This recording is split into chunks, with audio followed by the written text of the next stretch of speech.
today I'm going to be talking about the AWS Amplify Admin UI, which allows you to do backend web development in clicks. So I'm Spittel. I am a senior developer advocate who leads and manages the AWS Amplify developer advocacy team.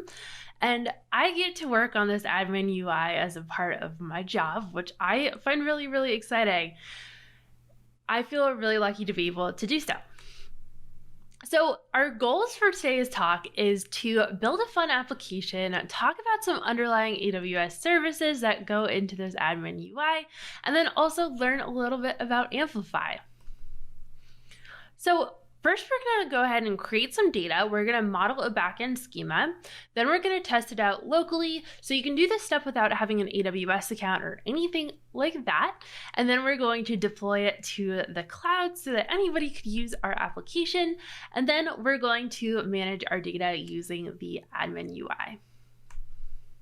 So AWS Amplify is a set of AWS tools that is targeted specifically towards front-end and mobile developers. So I know AWS traditionally has catered towards mostly back-end stuff, but this is going to make it so that developers like me or you who focus mostly on the front end could focus on it. And so we started out with the AWS Amplify command line interface, which allows you to provision these cloud resources using your command line. More recently, we've also rolled out this admin UI, which is a little bit more friendly to somebody who wants to work in the browser or who wants to use a visual tool to create their backend first instead of starting in the command line. So full stack web development is evolving. So at the beginning of my career, the web was going through this transition where we started using more and more frameworks like Ruby on Rails and Django in order to quickly create backends for our application. And before that, it went through this transition where it was no longer static and people started using PHP and Cold Fusion to plug variables into their HTML templates and make things a little bit more dynamic using database data. And then even more recently, there has been this serverless revolution, which has made it so that you no longer need to manage as much as your infrastructure as you used to have to. And AWS Amplify combines a lot of the developments from frameworks and serverless and brings the best of them together to make web development a little bit easier. And I have a lot of fun working with these types of things because it makes it so that I can build faster. And a new revolution within web development that I'm really excited about is low code. And I think it's a lot of new for developers and can be a little bit of a scary term because it's like, is their job going to go away? Is it going to look radically different? I don't think so. I think we've always been developing tools to make our lives easier as developers, and I see this as the next set of that we do code generation using these frameworks already. Like if you run npx create next app, it creates a bunch of files for you, or if you create a new Rails app, it does the same, and it starts to generate your basic template for your app so that you don't need to write the boring stuff over and over again. I think code generation goes a step further than that, where you can provision resources and create schemas based off of this code generation and make it so that you get to work on the fun business logic instead of the boilerplate that goes into app after app after app. And it's kind of a solved problem. Like, it's fun to work on new things. It's less fun to work on things that have been solved a bunch of times. So that's where I get really excited about low code, where maybe we can have code that writes other code and we have to do less of that ourselves as developers. So when I think of low code, I think of the tools that are going to allow us to develop in a more efficient way, that we're going to meet developers where they're at, where code is truly being generated. There's not a black box or anything like that. And we make developers' lives easier. So I'm really excited about that. The idea that we can write one line of code instead of hundreds of lines of code, or use a command line to generate some code, or even a user interface.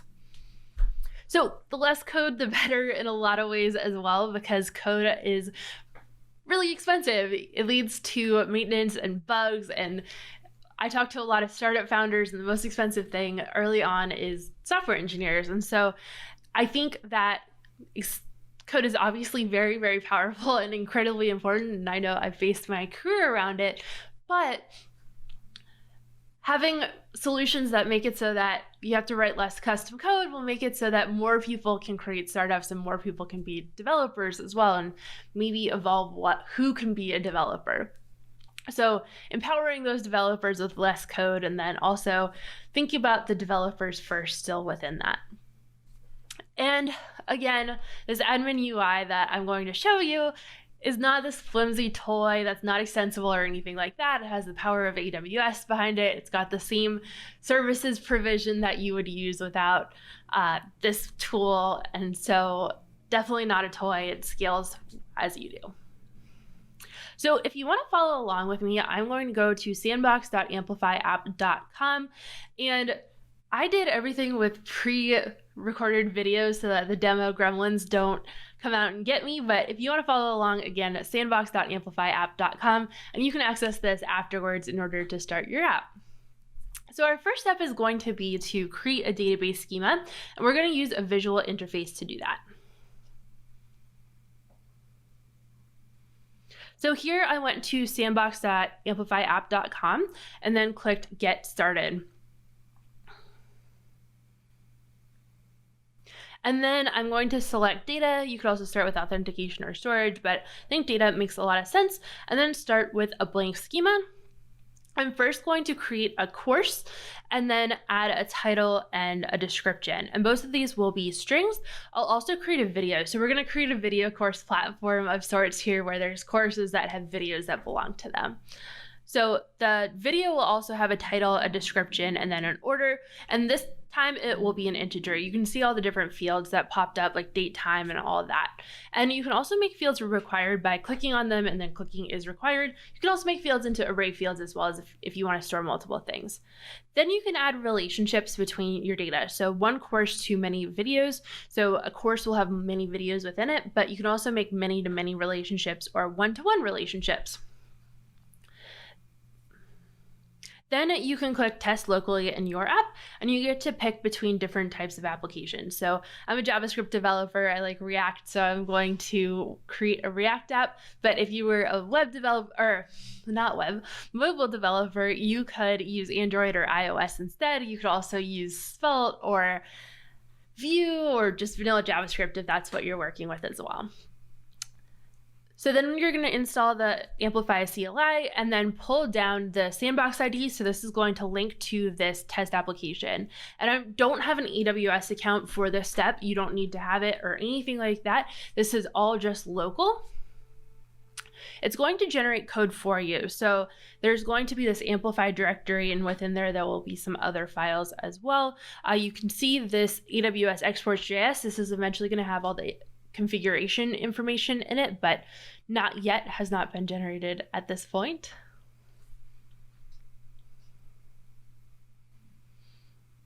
You can also see the models that were generated. These are in the index TypeScript files. So it's nice for developer experience where you can import the model and it will enforce the types on that model. There's also GraphQL schema that is generated as well, and you can update that locally or within the user interface. It follows a Git-like schema where you amplify push in order to push changes to the cloud, amplify pull to pull down changes that you made in the cloud that you want to have in your local application. So again, everything at this point is just local, no chance of racking up cloud charges or anything like this. It's just on your local computer. So this is using a couple different things. So first, DataStore.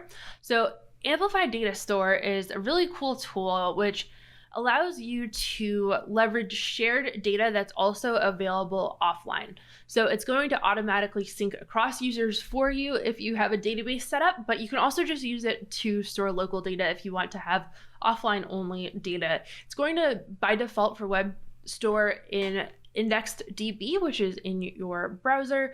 The API for that can be a little bit clunky working with it. And so DataStore has this nice wrapper on it where you can automatically sync data between indexed DB and your eventual database without having to do any additional logic yourself.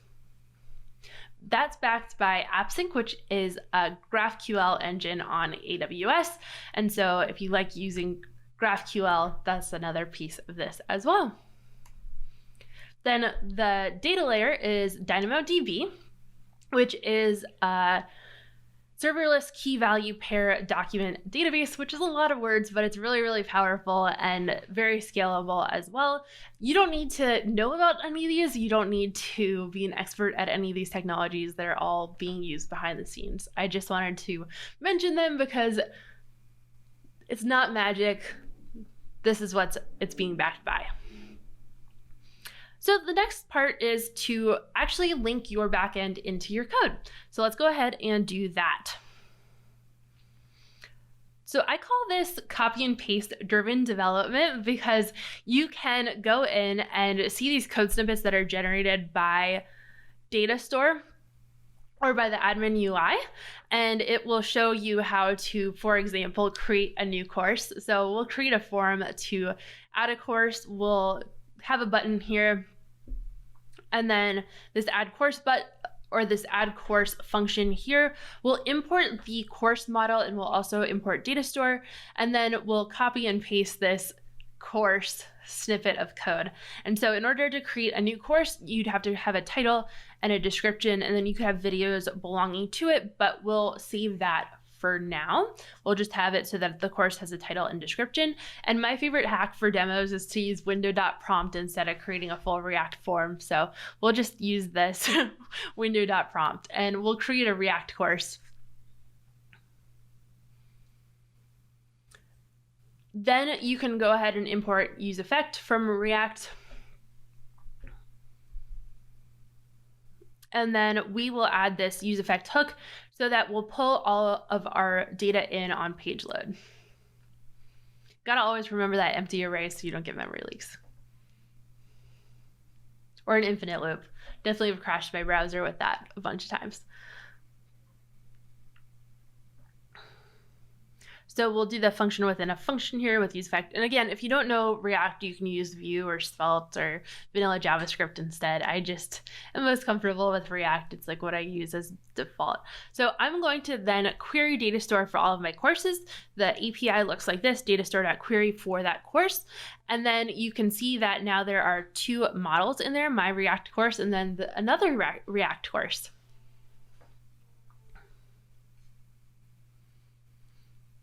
So this is what the DataStore API looks like, and that's all that I needed to do in order to access this offline data.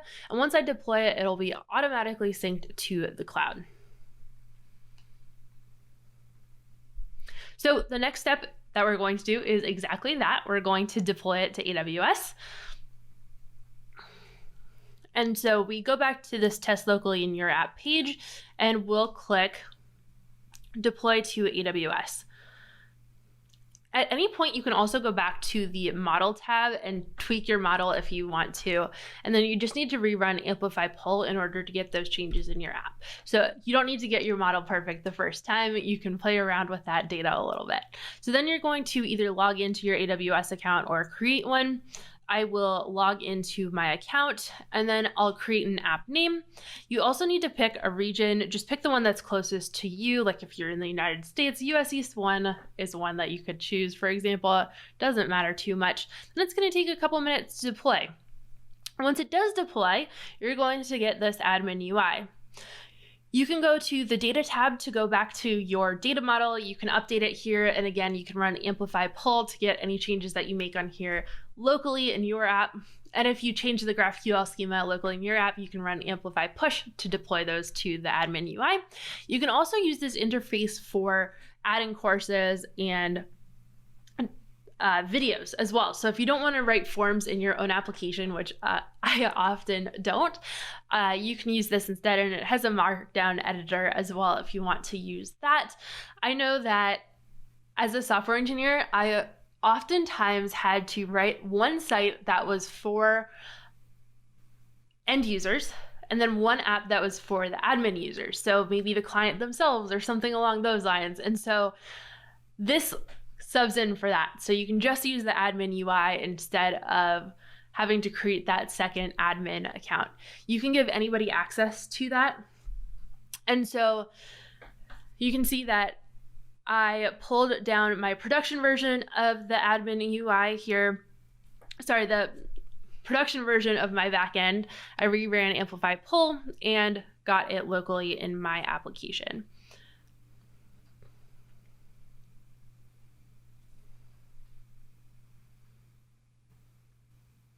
You can also give both technical and non-technical users access to this admin UI. So you could give a technical user full access or a non-technical user just access to the data itself. So if you don't want them to change the schema, you can just give them read-only access.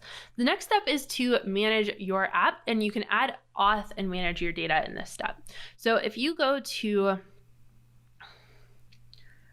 enable authentication within the admin UI, then you're going to be able to add authentication for your app. So there's different options here. You can add in social authentication, phone number, Facebook, Amazon, all of those. You can also enable multi-factor authentication. And then you can also pick additional information that you want to get from your users. So if you want to get a profile picture or something like that, you can store that on the user as well. Then you can save and deploy, and that will deploy the changes, rerun Amplify pull in order to get those changes locally. And you can see that authentication was now deployed. Now I'm going to install the AWS Amplify UI React components. So this is going to allow me to enable this in my app. So with Authenticator from AWS Amplify UI React, and then it's a higher order component. So I'm going to wrap my app component in it. And now I have to log in order to get to my app. So I'll create a new account. I will hide it though so that you all don't get my email and my phone number. But once you do, you can see that there are user accounts within here. You can create temporary passwords so that you can create users via like an admin process as well. So again, if you wanted to have some sort of administrator doing this instead of doing it through the application, you can do that as well. You can also create user groups. So if you wanted to have an admin group or something like that, you could do so. You can also add authorization rules, which is one of my favorite pieces because as a developer, it can be kind of a nightmare to implement this yourself. So you can make it so that anybody could read the data, but only the owner of that data can update and delete it, for example. So that's a really nice feature as well.